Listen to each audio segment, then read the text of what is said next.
ಭಾಗ್ಯದ ಲಕ್ಷ್ಮೀ ಬಾರಮ್ಮ,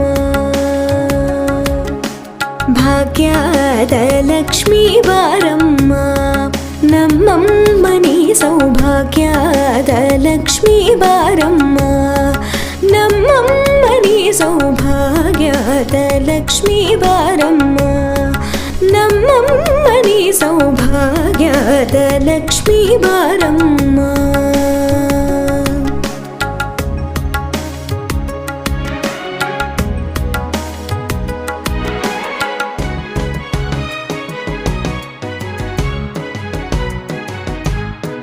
ಹೆಜ್ಜೆಯ ಮೇಲೆ ಹೆಜ್ಜೆಯ ನಿಕ್ಕುತ ಗೆಜ್ಜೆ ಕಾಲ್ಗಳ ಧ್ವನಿಯ ಮಾಡುತ್ತ ಸಜ್ಜನ ಸಾಧು ಪೂಜೆಯ ವೇಳೆಗೆ ಮಜ್ಜಿಗೆಯೊಳಗಿನ ಬೆಣ್ಣೆಯಂತೆ ಭಾಗ್ಯದ ಲಕ್ಷ್ಮೀ ಬಾರಮ್ಮ,